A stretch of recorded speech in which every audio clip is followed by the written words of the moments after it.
Yo GBA type people, it is me, itzTurbo, and we are here for week 9 of the power rankings for the GBA. Today I have brought back an infamous partner. Today we are bringing back the special guest, the Flying Bird. Do you want to introduce yourself? Hello, I'm back. I've read the comments from last time. I know how to improve this time. Speaking of comments, actually, today we are going to change up the power rankings from last week because we noticed that a few of you have left suggestions as to why we should, we should improve our power rankings, how we should go back to, and we want to prove to you that we read all the comments and appreciate them. So we're going to go back to sort of the old style, talking about every game, what we liked, what we didn't like, because in our opinion, it's just a better form of power rankings as well. So sorry about last week, but we're going to go back to the normal this week to prove our love for you in the comments, and love for the fans. But Bird, why don't you tell us about our number 16 as we jump into this week's video? All right, so my coach at 16, I like to call him Turmeric or Coach Z. And Coach Z this week, the mysterious Columbus Chew, has continued to struggle to claim another win. Oh, not another win, just a win, to be honest. They lost to Envy, however, they did show some initial promise, showing us how to make doubles. However, I really think that the team composition really struggled to break Envy's wall call, especially with the Gligar. And I think with the way that he played the game, every time that Coach Z made an offensive double, Envy just went straight back on the defense and had pretty much an answer to it. So it also wasn't designed to deal with him, especially attacking Apollyon, and also the misplaying of sand turns just meant that, unfortunately, Coach Z is lost 6-0 this week, and I think the only GBA he might be playing in next season is the D-League. I mean, I've got Coach Z at number 16 as well. I agree with everything you say. There's not much to say about the game other than the fact that I think that Coach Z made some really good aggressive doubles in the game, but you have to follow those aggressive doubles up with aggressive plays. So the first time he made an aggressive double, he brought in his Sneasel, predicting a Gligar switch in. You've got to click Crash there. There's the only reason you made that double is to bring Sneasel in, to click Crash on Gligar, and then Envy switches in Tapu Koko, and later in the game we saw that Crash could have done 50%. So getting damage off on those aggressive plays were key to Coach Z this week, and he just didn't do it, and that's why we still got him at number 16. Again, coming in at number 15, we both have the Victorian Shadows. I'm going to talk about Victorian Shadows first. I think they played a pretty respectable game against a very good opponent in Mono, with employing Sand really, really well towards the late game, really pressuring Mono's team. The only thing I thought of saw that the Victorian Shadows could have done a little bit better is the fact that they played that they let the Alakazam take a little bit too much damage. I think if the Alakazam was healthier in the late game, Mono's team could have been a lot more pressure, because you saw how much Signal Beam did to that specially bulky Slowking, and with a healthier Zam in the end game, it could have been slightly different, even though Mono had the Weavile in the back. What do you think, Bird? So I thought this week we saw the second best a cappella singer take on the second best Tampa Bay team. The scouting for Scarf Keldeo using the Sandstorm damage was really smart. However, the oversight with Araquanid with the Keldeo form being using Secret Sword was something that I thought was quite sad. Also, Z Leaf Storm is a real move, and Rotom Cut should be a Z move user. Don't at me, because of the way that he sacked his T-Tar to the Rotom, which was a really smart play, because then Stoutland went in. However, I do think when he predicts the Protect on the Lycanroc and switches into his Stoutland, I think it sort of cost him the game, because he did really lose that offensive pressure. However, I do think that you have to give props to the Z move this week. It's definitely the smoothest sounding Z move to see, and that's all I have to really say. The only reason I have him above Coach Z was that close game, and also his differential is a lot lower than Coach Z's. That's fair enough. Again, we've still got the same people at what number are we at? We are at number 14. We have the same two at number 14. We are talking about Aaron, Cybertron, Zeng. For me, Aaron, again, this week have shown the bottom three, Necro and Aaron have put in, again, respectable performances against top teams. Aaron put in a respectable performance against Lars. I think the main reason he took an L this week is because Lars simply out-prepped him, and there's not much you can do about that when your opponent has simply got the prep advantage on you.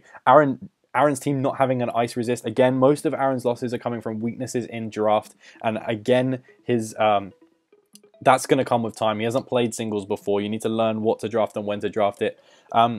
big positive is his use of Mega Swampert. Wolfie showed in the WBE that Mega Swampert is an easy mon to pick up and use, and Aaron again is sort of following suit on that. It's using it really, really well. Just unfortunately out prep this week. Bird, what have you got to add?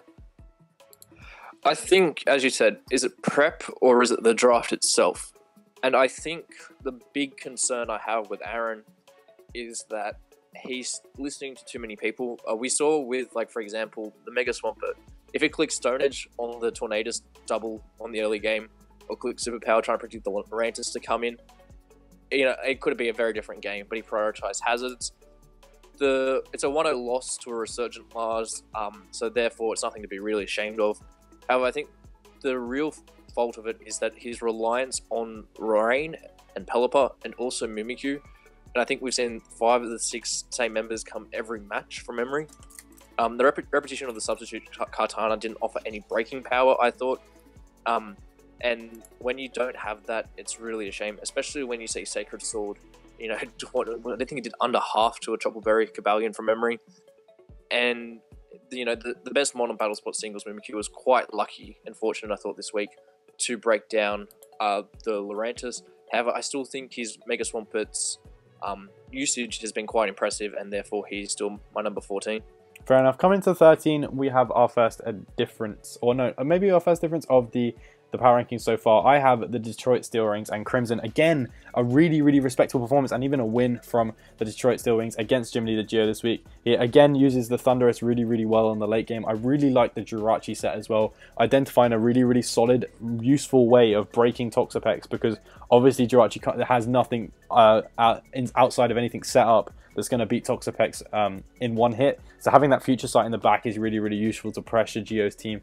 I really liked Crimson's prep this week. We have seen signs of this sort of Crimson playing up to the top teams in the league, especially in the early season. When I last did power rankings with Burb, I think we mentioned the fact that Crimson showed a really, really good performance back then as well. But he's copped a win this week, and it's just credit to his prep and his excellent Thunderous play. Do you think, are you guys in the comments below, do you think that Thunderous can finish Kill Leader? Make sure you tell us. What do you think about your number 13, Bird? I think I'm going to lead Kill Leaders up to the weekly recap, dude, because that's their job. So, we saw Crimson Seabad take on the itzTurbo's Dark Horse to win this week. And to be honest, the defensive synergy of Jirachi, aka one of the best ones in League format, and Baby Gay Bird was too much for Geo to handle.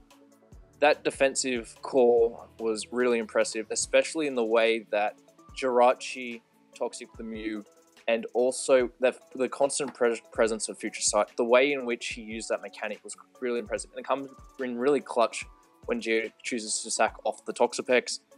I think the true reason why this game was a lot closer than it was because of the Raw Mew, and the Thunderous Incarnate was definitely just a threat. What also was really impressive about Chase's game was he played quite aggressively, and therefore you saw the momentum come into his favour. I think it was a well-deserved win. Earlier in the season, Chase said that he wished he could compete with the higher-tier draft leagues players, and I think with a performance like this against a Dark Horse, potential GBA winner that Turbo keeps telling me about, I think he could come up with some more results. Fair enough, fair enough. We are going to jump into your favourite team and my number 12, and that is the San Jose Sharpedos. Now, Tom this week copped a disappointing 0-3 loss to John. I think Tom's main failing this week is sort of under-prepped for Scarf Garchomp, which I believe he said in his video, one of his mocks officially stated that there was a really good set on his behalf. I mean, Tom I don't think was really comfortable with the team he was using this week. I think that really paved to his detriment. I didn't agree with some of the sets that John brought, but I'll mention that later. But I think Tom really just didn't feel comfortable with the team. He let things get toxic when they shouldn't really have got toxic, like the Meloetta, because that in the late game was really his win con. Considering the Crest set that John brought, Meloetta really just subbed all over that and Carmined all over that and could have won the game. So I understand why Tom lost this week. I think that he could have done better, but I mean, we're still seeing improvement from him, and he's got good games coming up until the end of the week. But I believe you have someone different at number 12. No, I have Tom, the coach of the Comic Sans Sharpedos. Worst font for worst team this week. Tom's in 12th. 12th is equal to 12 from last week. Tom is happy. Time for the coach in 11th. That's all I have to add. Okay, well, this is definitely a coach spot we have a difference. I have Asta at number 11 and the Montreal Habsols. Now, Asta, Asta is one for some ingenuitive prep. I mean, Asta, we're seeing week in, week out, Asta can bring these high risk, high reward sets that sometimes absolutely bomb. Like this week's Zoroark turn 1 counter was a really, really good play to break either an expected Conk lead or even the NT lead, as you saw. Entei, don't slaughter me in the comments, please. Entei lead from Wolfie. I thought it was a really, really cool bring on the counter there as well. So that was really, really useful. I think that he could have utilized the Zoroarks a bit later in the end game. He didn't have to sack it off straight away because Xurkitree he identified throughout the whole game was a massive, massive threat. The reason I have I'll talk about the reason why I have Wolfie above Asta in a minute, but I think that Asta's showing that he can actually play with the team he's got. He's getting some wins. Whether they're convincing or not, I'll let you be the judge of that. But I think that Asta maybe just taking this resurgence a bit too late in the season. That's why he's hanging down here at my number 11. What about you? Well, Asta is my number 10 this week, and I think the true reason for that is I don't think a week is enough time to prepare for Asta J. You have to give me at least a year so I can predict some of those sets, and I probably still want to get them. This week, we saw Asta, he went us off the straight and narrow, didn't bring a Z throat chop Scolipede against Wolf the second time. But I think he deserves number 10 this week because he's coming off a 2-game win streak against Jolt, which was a really nice game, especially the sub Darmanitan. And then this week, I was really upset because I really like seeing Asta J using defensive evolutions, especially Umbreon. But this week, he brought the Specs Sylveon, and it absolutely cleaned, especially if Jellicent did not curse him. And I think Asta, he deserves to be number 10. He's a fan favorite for a few of my friends, so I'm going to keep him in number 10. I had Wolfie Glick at 11 instead. And the reason for that was I think it's hard to justify someone after a week, like a loss to another coach. It's a former world champion. That box is ticked. He's one of the best bromances in the community. That box is ticked. Upload GBA battles on time. Verdict's still out on that one. The one thing I really didn't like about Wolf's team this week was the way he used the Trick Room. I think Bronzong gets Explosion from memory. If it was Explosion Bronzong as Asta makes a defensive play into the Zapdos, Flammable Conk with Facade and just a fighting move just really started punching holes through the Asta's team. And it could have been a big week for the Milwaukee fans. However, as something GBA fans are used to seeing, another loss for another Milwaukee team. Yeah, I see that. I mean, I've got Wolfie just above I got Wolfie just above Asta because I think that Wolfie has had a better season than Asta so far. I think his season is better and more consistent. I think he could have won this game if not for 2 subtle pieces of prep. I think if his Conk had Facade, Guts Facade, even taking advantage of that Zapdos' static, he could have dumped off some big hits, especially on the Sylveon, which dies to just a Facade. So you could have run a bit more of a speedy Kronk with a Facade and Guts. That could have been really nice as well. And if the Bronzong had Explosion, that's the Zapdos gone early game as well. So even then, he could have come back into the game with the power on Asta's Sylveon with a T-Bolt as well. I think Wolfie's prep stood up to Asta's as well this week. It was just a 50-50 blow-for-blow game. And then Wolfie's season, to me, warrants him a place above Asta. If he loses again and Asta wins again next week, then of course the standings will change. But for me, that's why he's at number 10. But moving swiftly into number 9 is the team that I did say was the dark horse for the championship. Now, Geo, I was dissatisfied with Geo this week because I think that Geo deserved a bit more out of that game than he gave himself credit for. I think that if he'd thought about the plays he was making or was mildly more aggressive with the plays he was making, he would have gained more momentum in the game. So, for example, there was a situation where Toxapex, he sacked his Toxapex to the combination of Psyshock plus the Focus, the Future Sight, whereas he had a Ditto in the back, which wasn't amazingly useful towards the end game. I understand it would have checked the potential setup Thundurus, but Thundurus on the off chance had sub as well, and he had a Haxorus which at +1 will take out that Thundurus no matter what. So he could have just pivoted out into the Jirachi, game regenerator back on his Toxapex, and then had a Toxapex in the back for the end game, which would have really helped him out. Also, once he saw HP flying on the Thundurus, he needed to set up with his his Haxorus straight up. He didn't want to play any taunt games. He didn't want to take that future sight. He didn't want to take any sort of hits because he knows he can take an HP flying from this Thundurus. He could have just set up or clicked outrage there and then, because he's going to get damage off, he's going to kill something, and he's going to be in a better position to win the game in the end game or get even closer. I think that he could have used his Ditto better coming in on the Vullaby. I think it's just the fact that Geo was lacking offensive plays to Crimson's prep this week. Although I do understand the matchup wasn't with him. That's why I've got him at number 9. Who's your number 9? My number 9, well, no surprise there, is actually Geo. The reason why I have Geo at number 9 is he has put in some amazing performances coming into this game, especially being the Poke-Aim Slayer. However, this game he really struggled with the Baby Gay and Jirachi core. And I really think that Crimson brought some really optimal sets to the matchup. The Raw on Mew was good, except at the same time, he really struggled breaking. The thing I understand is sacking the Toxapex in case late game Chase goes for an RC Block Thundurus and you can potentially outspeed it and then try to win that way. The thing that was a true worry for me is the fact that I think by time turn 30, he only had 1 kill. And also as well, he's got to start watching the time. I know he wants to think about every one of his plays logically, but especially in a game where you're struggling to deal with the opponent's like bulk, for example, the Jirachi and the Vullaby, really you got to start watching the timer. I know I'm probably going to get flamed in the comments for this, but timer stall is a legitimate way to win. It is not an exciting way to win.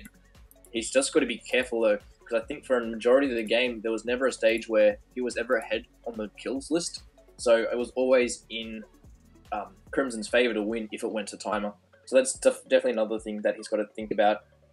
And that's, I think if he puts in more performances against, like he did against Tom rather than Chase, you know, maybe Turbo will be a happy power ranker.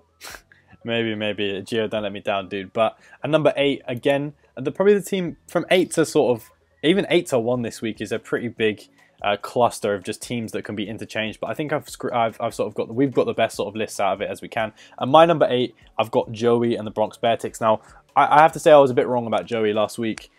Joey comes out with a really great win against Jolt this week, a really commanding win. I read in this comment section, I was looking for his comment section, and people were saying that this is the Joey we expected in the GBA from the start. To some extent, I agree with that. I think that Joey just took a little bit of time to condition himself to the competition, get used to the actual ins and outs of draft format. He was screwed a little bit by his draft. He played a really good game against Jolt this week, some really ingenuitive prep going his way, with some really smart sets. I think he played really aggressively, and that gave him so much momentum on Jolt's scouting prep. I think that Joey had an innate advantage due to the rematch, but I'll talk about that when I talk about Jolt coming later. But I was just impressed with Joey this week. I think his resurgence is coming mildly too late in terms of playoff contention, but Joey deserves to be at number 8 purely because the way he played, and in contrast to the whole season and this week, he's moving up, but he needs to keep on this upward spiral, otherwise he'll just hang around in mid-table. I believe you have Joey at number 8 as well? I have Joey at number 8. So this week of the UCL, with dominant performance of Joey against one of the top informed coaches of the league. It's actually the GBA this week. I think the way that Joey has made his transactions has really benefited his team. Instead of trying to lead a Solgar and then DD up with, you know, late game to win, he's now using Leaky really well, the Wish. The one thing that I thought was really nice was the breaking power of Mega Gyarados paired with Necrozma and Zygarde is just truly devastating. I think that he really took advantage of the scout first, attack second mentality of his opponent this week. And then the fans in the Bronx, they're surely getting their season tickets now. They're queuing up. You know, Joey's got a bit of momentum. They're going to be coming out and woodwork for this one. But I've heard when it comes to crunch time, they're getting close to time on playoffs. I've heard Leaky can take things to time. Fair enough, dude. I've got the bit. It's I think one of the biggest drops of my rankings this week in the Philadelphia Scissors, coming at number 7. And Chimp, I'm disappointed, dude. The light did not prevail against the darkness. This is no anime arc. The darkness won. The darkness won, and this is not good. I think the Chimpact really lost the game turn 1. Like, I think that the fact that you click Hydro Vortex on a Mamoswine turn 1, which leads, is just a no play. And I think Chimpact knows that and should know that, because he has a Uxie in the back. Now, Mamoswine has no business clicking Icicle Crash on that Greninja. He's clicking EQ, he's clicking Superpower, or he's clicking Rocks. One of those three things. Rocks expecting Switch Out, he's clicking EQ if he wants to get damage off on the switch in, or he's clicking Superpower because that thing kills and that Mamoswine is sashed.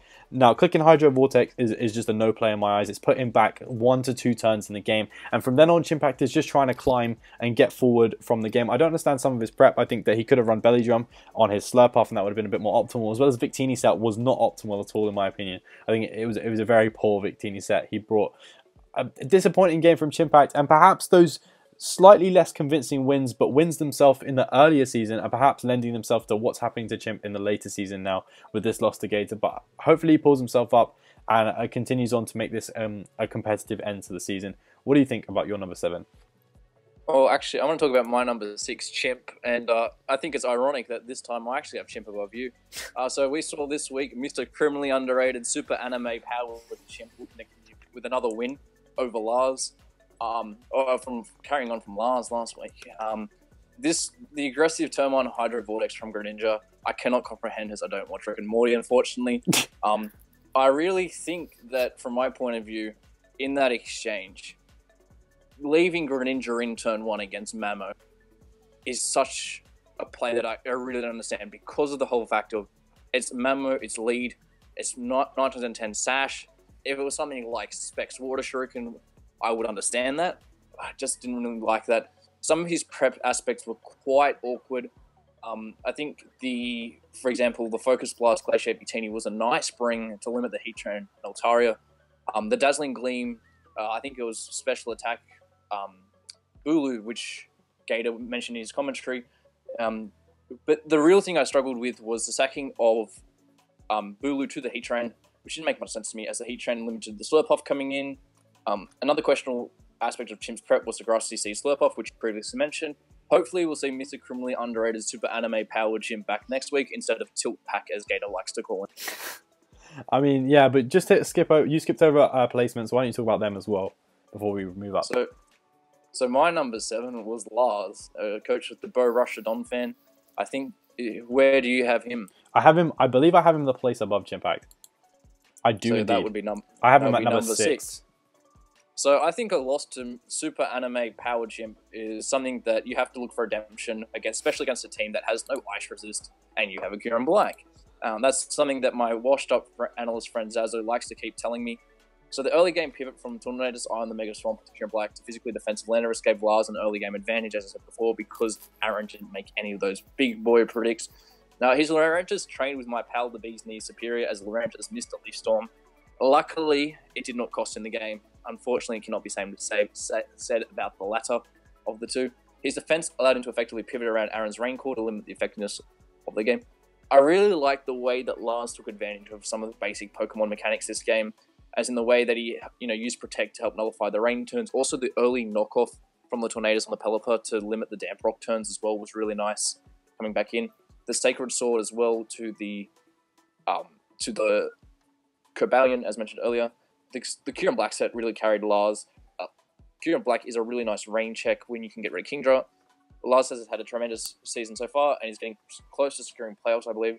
Also, I really like the nice touch of the video quality in Citra, so I'll definitely be coming back each week for Citra quality.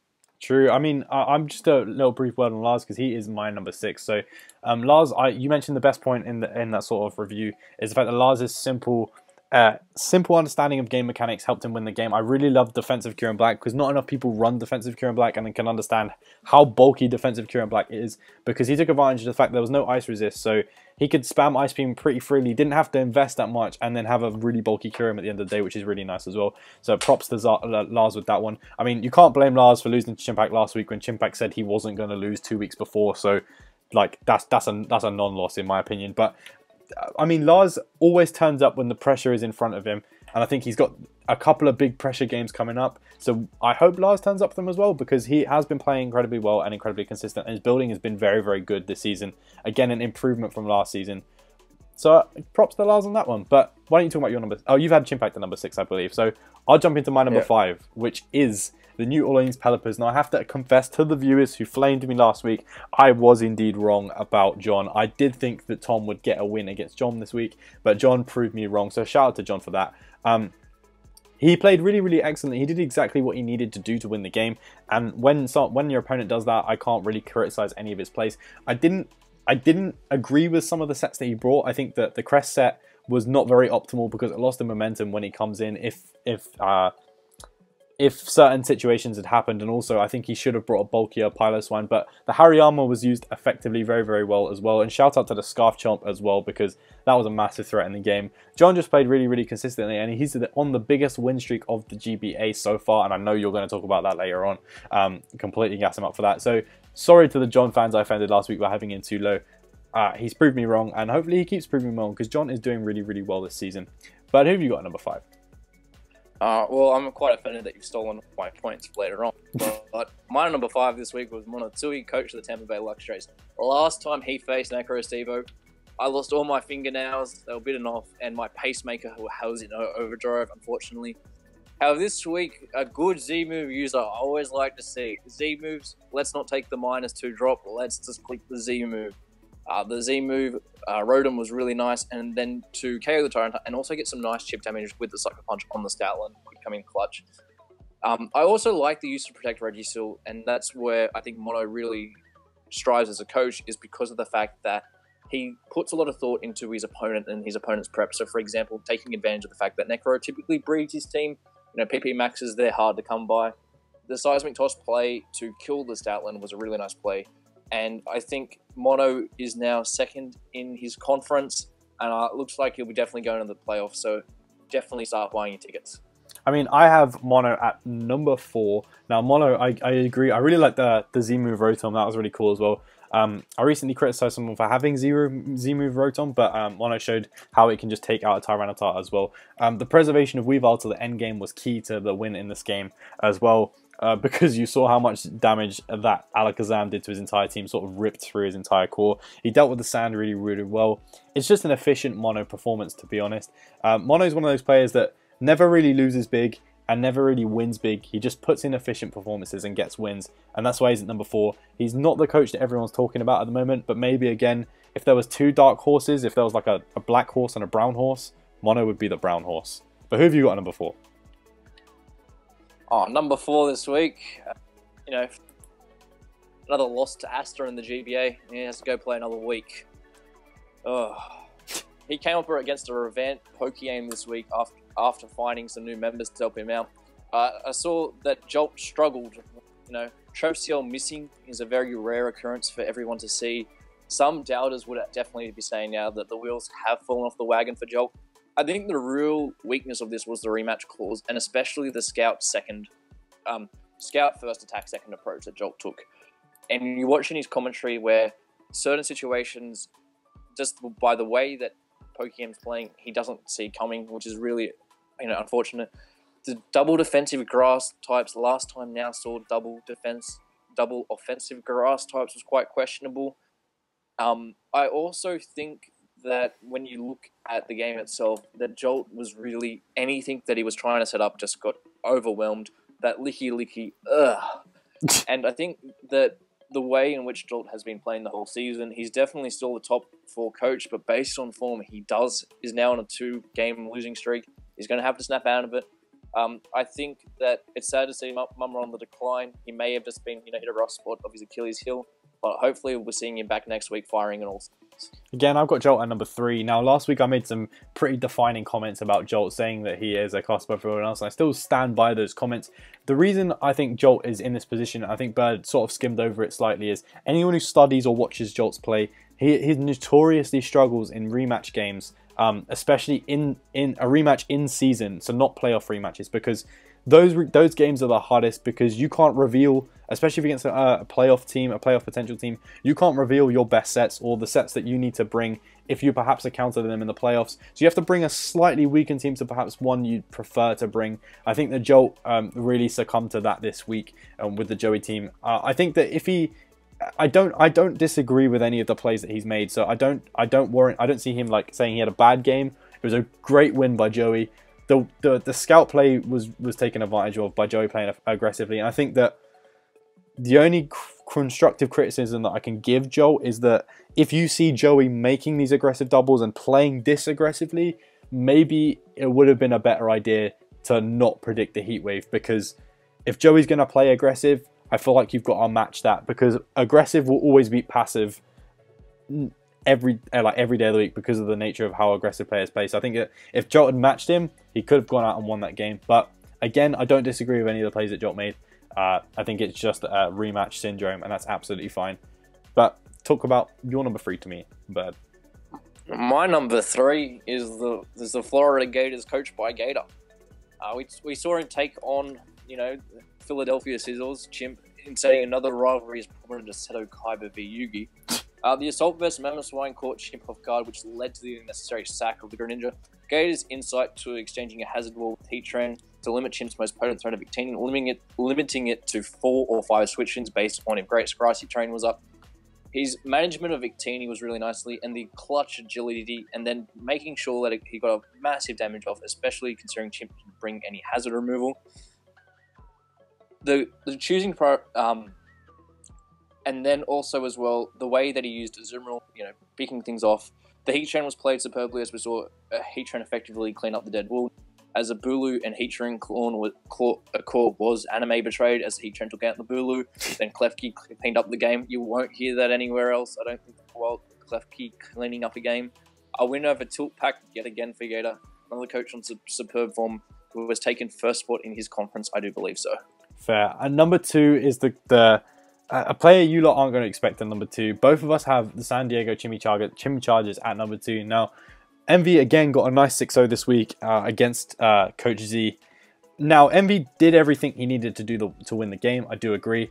But I think that Coach Z made this look a more impressive win than it needed to be on Envy's part. I think that Coach Z, with the aggressive doubles that he was making, it made it an entertaining game. It looked slightly more competitive than it actually was. I think that Envy's team literally beats Coach Z's at matchup, and whatever happens in game, Envy's coming out with a win anyway. So I don't think that is as impressive as what I've ranked at number 1 anyway, which we'll talk about in a minute. I'm not saying that Envy's not deserving of a number 1 sort of placement. I just think that Envy's schedule as a whole throughout the whole season, the player I've put at number 1 simply overranks that. Envy has got a great shot at the championship, and I mean, if he goes out and does this again next week, I've got no reason not to put Envy up to number 1, especially if my number 1 team does anything funky. But I'm struggling to rank Envy higher than number 2 this week, because I was really, really impressed with one specific team, and I think they put out a better performance than Envy did this week. Why have you got Envy at number 2? Well, unlike yourself, I have some reason. And the core reason I have is, time and time again this season, I believe Envy's training card said he has like an 85% win record in league format. It's steadily increasing when you have 3 matches against the 2 teams who have not accounted for a win yet in this league. The way that he uses the best defogger in the game in Polion to then break Coach Z's team was quite interesting. The flash cannon prediction on the Mega Gardevoir. However, as I said before, when you consider the context of the season, but he can take solace in knowing that he is ranked number 1 out of the Heater for Heater squad. So take that, MB, take it out of it. You are number 1 out of them. He's currently on a 5-game win streak, and it's not the best in the league. And I think sometimes a coach in form beat a team with a better record. That's just all I'm saying about that. I mean, I'm going to leave you to talk about your number 1 after I talk about my number 1, because I feel like a lot of people in the comments are going to love you, and a lot of people in the comments are going to hate you. But my number 1... Envy isn't the number 1 in the Heater for Heater squad, for me anyway, in terms of power rankings. I've got Gator at number 1 because, right, so you said I didn't really offer any reasoning for Envy being at number 2, and that's because I wanted to sort of intertwine that what I'm going to talk about with Gator. Gator performed basically Heatran mastery against Chimpact. In the trainer cards episode that's been shouted out more than once in this episode of the power rankings, Uzi talks about how Gator loves using Heatran. Now, watch Gator use Heatran versus Chimpact in this game. It was impeccable. Getting kills when it needed to, switching into Mons when it needed to, just breaking down Chimpact's team. The first turn Mamo set was a godly set, considering Sash Mamo is like the obvious set in that situation, but Assault Vest Spadef to take things like Bulu, special Bulu hits, and well, even though he could have predicted a special Bulu bring, you never know. And then the Greninja hits as well was genius with that superpower. I really, really liked it from Gator.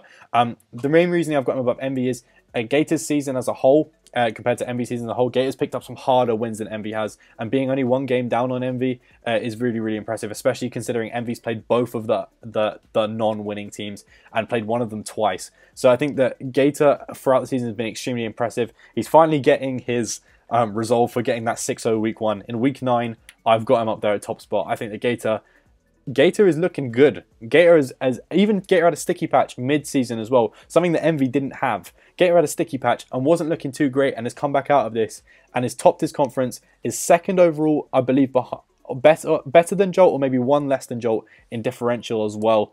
So second or third overall in differential in the league. So I think that's really, really impressive coming from that mid-season dip he had as well, to be one game off Envy with a really harder schedule. So that's why I've got Gator at number 1. I hope you appreciate my logic, but let's hear your logic for the number 1 that people might have guessed on your part. Did you stutter when you said you're number 1? Were you trying to say Chimpact at number 1? Because No. like you ranked him at 7. Just because you criminally underrate him at 7, you can't change your mind mid-power ranking to number 1. You're bad. But You're bad.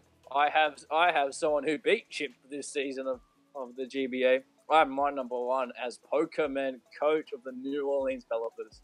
And I see people in the playoff pictures writing that this is going to be the season for the New Orleans Pelicans fans. I believe it. I'm with them 100%. And as I said before, I think a team in form is better than a team with a better record, especially when you consider that Pokemon is on a win streak of 6. Yes, look it up. He's on a win streak of 6. Envy's only on 5. I think when you look at the whole context of the season, Envy has 3 wins in effectively dead rubber affairs, in contrast to Pokemon, who has only 1 win. When you consider those same matchups, he has been grafting himself throughout the season. He got him out, the heater for heater conundrum is something that a lot of coaches struggle with. He avoided the slip against week 4 over Gator, which is your number 1. I know you want to talk about how much week 1 mattered for Gator. What about week 4? And then, week 7, he beats Super Anime Powered Chimp. No one can beat Super Anime Powered Chimp. Also avoiding a potential slip up against Asta, the Jolt Destroyer. And this week, he got his revenge on the Comic Sans Sharpedos. I think the way that he used Assault Vest Hariyama to deal with, Tom's primary special threat being the Swallow, after staying on the Lando after its leftovers were revealed. I don't know if that was intentional or not, but I'll give him praise for it. The Toxic Prediction with Tentacruel on the Rotom Wash effectively Tom's main pivot to Pillar Swine, allowing big threats, as my friend Turbo identified, the Scarf Garchomp. After Tom's Lando went down, did not have a ground resist or an outrage resist. He's played amazing this season. I think it's only fair that he's number 1 this week. People are saying that it could be a Jolt v Pokemon final, and that's what some of the crowds want to see. They've got to overcome MV first. But I still think when you consider that Pokemon is on the longest winning streak in the league, yes, he probably hasn't played some of the hardest coaches that Envy's played, being, Jolt, Envy himself. I don't think Envy could battle himself, but that could make a really good video. And then Pokeaim, but I think he's just been solid every week picking up. The use of Pillar Swine has been really impressive. Devil Duck, the Cresselia. And I think that, Pokemon is coming for that finals, I reckon. There's no stopping the Pokemon train at this moment, in my eyes. Fair enough. I hope that you guys in the comments appreciate the logic that we've used for these rankings. I think that Bird's logic there is very, very prominent. The fact that he uses win streak and current form as number 1. So that brings us to the end of the power rankings this week. As per usual, make sure you check out all the videos on the GBA channel. Shout out to all of the analysts who put in amazing work, as well as make sure you watch all of the coaches' videos as well, because all of them get them uploaded and they're all amazing quality, so make sure you check those out as well. If you appreciate the way that we've reverted back to the power rankings, well, please let us know, because we do read all these comments. You will be expecting good responses from both me and Bird in the comments below as well, because I know we avidly check those comments. You already know we check those comments, but because the GBA is nothing without the fans. Bird, have you got anything else to say? Yeah, if you're going to thank people for making us look good on camera, why don't you mention the graphic guys being Bill Stanish and Grant and Gliscool? He's made my power rankings look better in HD quality. True. So shout out to all of the analysts and the graphics guys and the coaches and Tom and Lars for shouting us last week. And that is going to be us for the GBA Week 9 power rankings. out. We will see you next week.